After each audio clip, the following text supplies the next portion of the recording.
Hey everyone, welcome back to my kitchen. I am really excited and a little bit nervous today. I'm going to be sharing a dessert recipe that I have actually never made before. It is a classic French dessert, probably one of the most famous in the world, an apple tart tatin. If you're unfamiliar with apple tart tartan, it's a very delicate short crust pastry or puff pastry topped with caramelized apples baked in the unique way like pineapple upside down cake that allows a really grand yet kind of scary finish when you get to tip this out of the pan onto a plate. It's a classic for a reason. People enjoy this dish so much. I got inspired to make this dish this past weekend when my husband and I went out to Sperryville, Virginia, and we had an opportunity to check out a wonderful orchard and market, Thornton River. They had a beautiful selection of apples for me to choose from for my tartan. You can see a beautiful lineup of it here. Here I am picking out some of the apples, and I was super excited. They had a new varietal I'd never seen called a stamen. Super tasty apple. They also have a wide variety of jams, jellies, pickles, even Bloody Mary mix, and a lot of really delicious meat. I picked out some tasty ones, ground beef, Delmonico steaks, and even a beef tongue that I'll be featuring in another video soon. And Megan's delicious pastries. What's up, Megan? Oh my gosh, girl, you did a great job with all this. So if you're ever in Sperryville, make sure to check out this wonderful place, and make sure to let me know if you do. Okay, let's get started. Fingers crossed that this goes well. All right, ingredients you're going to need for this lard pie dough: 3 cups or 370 grams of all-purpose flour, 1 tablespoon of cornstarch, 8 tablespoons or 113 grams of butter, cold and cubed, 10 tablespoons or 128 grams of leaf lard, cold and cubed as well, 1 egg, 1 tablespoon of vinegar, and 1 teaspoon of salt. And lastly, a little squeezy bottle full of water. If you don't have a squeezy bottle, you can just kind of use your fingers and flick water onto the dough. I'll show you why we need this later. Let's go. So as you can see here, there's a little bit of footage missing. I guess the pressure of this recipe got me a little mixed up, but let me get you caught up. In this bowl, I'm mixing together the flour, cornstarch, salt, butter, and the lard. I'm going to mush this together and smush it until we get a nice crumbly mixture that will hold together when it's squeezed in your hand. I also have mixed together my egg and the vinegar, and that will go in a little bit. So I do want to note 2 things while we're mixing away here. One, if you can't find lard, you can use all butter for this recipe. And 2, this recipe is actually for a double crust, so I'm only going to need half of it for this recipe. Looking really nice and crumbly now. And the test of this is going to be when I give it a good squeeze. Perfect. Crumble that back up. And now I'm going to add the egg along with the vinegar.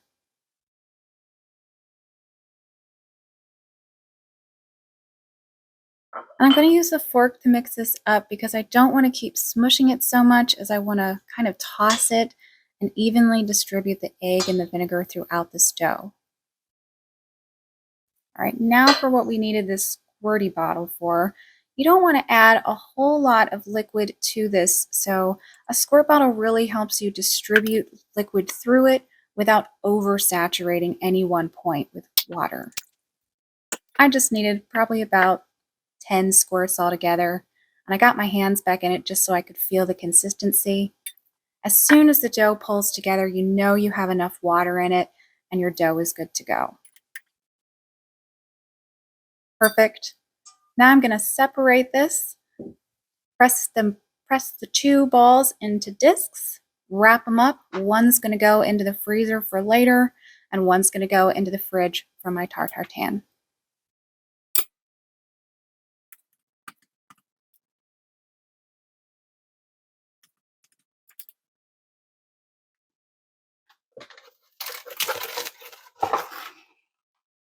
So next up, we're going to peel our apples, but first I'm going to put some lemon juice and water to hold our peeled and cut apples in so they don't oxidize or brown while I'm making the caramel. So here are those beautiful apples from Thornton River. From left to right, there is the Fuji, the Gala or Gala, and that new one for me, the Stamen. This was a great selection of apples. I like to peel my apples using a paring knife. I'm pretty old school like that, but if you've got a fancy dancy apple peeler, feel free to use that. So because peeling and quartering all these apples isn't very exciting, I'm going to do a little magic. Excellent. Get those quarters into that lemon water. Make sure to push them down in it so they're well coated so they won't brown or oxidize while you're making your caramel, and just set them aside. At this point, go ahead, preheat your oven to 350 degrees, get a 9-inch cast iron skillet onto a low, medium-low tops heat, and get ready to make caramel. You're going to need 170 grams of sugar, 50 grams of butter, and then after that, once your apples are in, you're going to need 30 grams of sugar and 30 grams of butter. Have your apples ready, and also your short crust pastry and a rolling pin. Let's go. So working with sugar really stresses me out. So I brought a little bit of liquid courage along, my bottle of rosé, to help me through this process. You want to add in the 170 grams of sugar to the pan. Spread it out as evenly as possible. You're going to want to try to have this melt all at the same time. And if it's in one big pile in the center, it's not going to be able to do that. Now I'm time-lapsing this so it looks like I am chugging wine. This process does take a long time over low, medium, low at tops heat, but it will happen. And do not stir.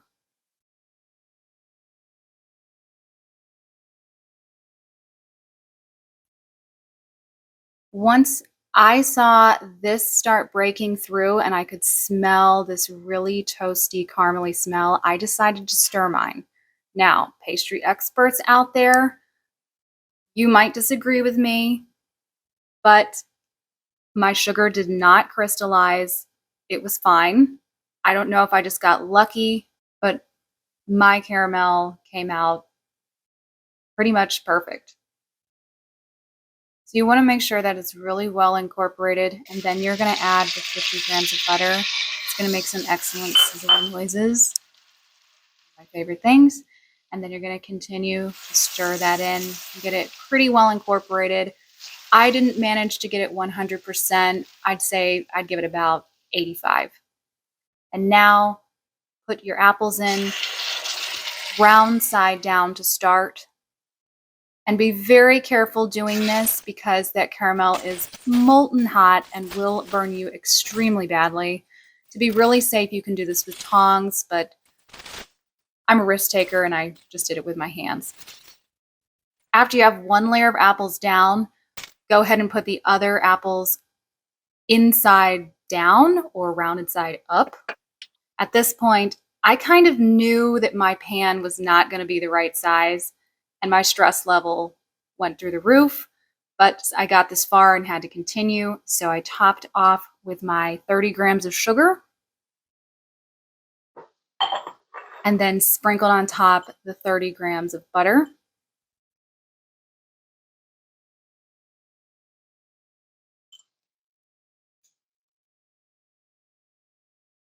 And next up, roll out that short crust pastry. You want a really well floured bench. This pastry is very delicate, so it tends to crack and break. So just take your time with it, and it is pretty cold.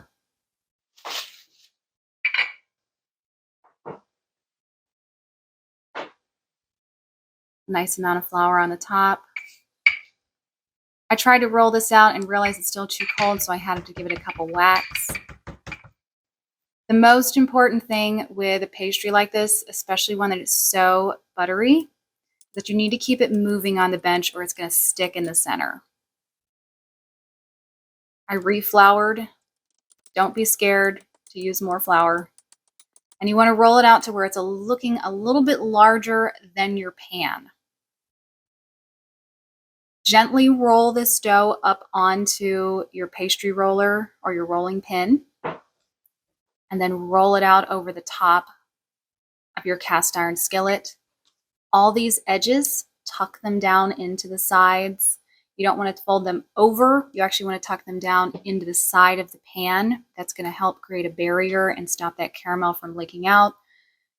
You'll see later on in this video, because my pan is so small, I did not achieve this and was very thankful I put this on a cookie sheet because a large amount of my caramel did bubble out. So you want to cut a little hole in the top so steam can vent out while he's baking. And then he's going to go in the 350-degree oven for about an hour and 20 to an hour and 25 minutes.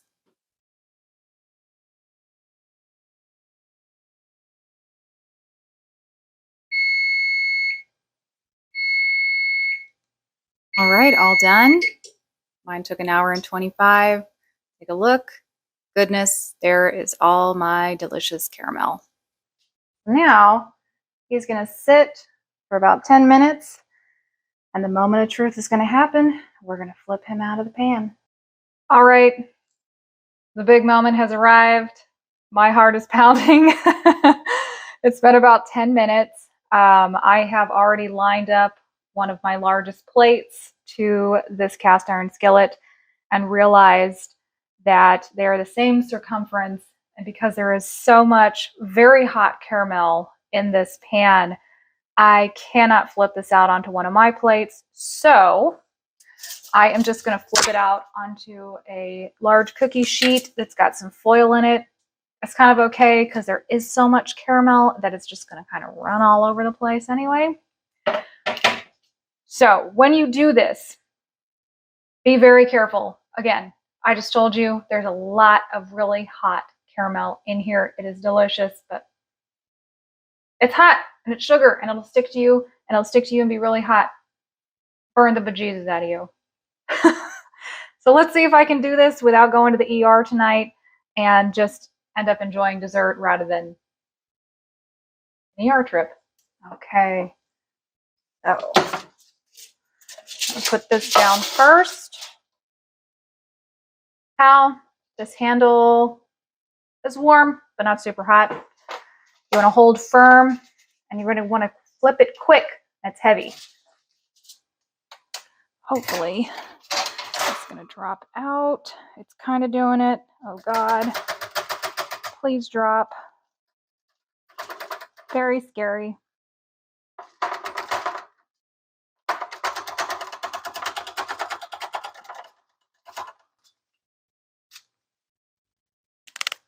Look, look, look. Okay. Wow. Not too bad. A little bit left in the pan, but seriously, for a first time, I'm not upset about it. Let's take a closer look. Oh, don't put that on your stove. It's very sticky. I was going to enjoy a taste of this Tartin with the delicious fresh apple cider from Thornton River. But because I have sufficiently stressed myself out, I'm going to save that for a treat for another day. And I'm going to have some more wine. I don't know if you would consider a dry rosé a nice pairing with a Tartin, but I kind of think rosé goes with everything.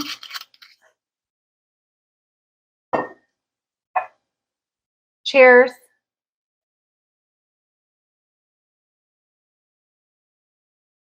Delicious.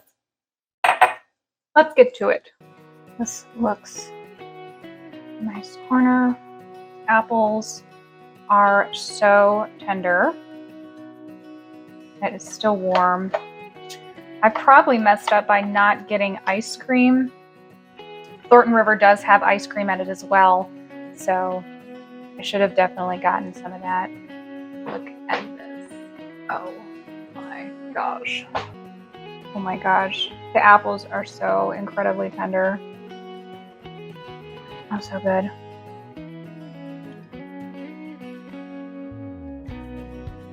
Oh my gosh. Oh my gosh, the stress was worth it. Wow. It's perfectly sweet. Just a mild bit of tartness. Buttery. Not like a cloying caramel. Very nice. I think this actually isn't that bad of a pairing.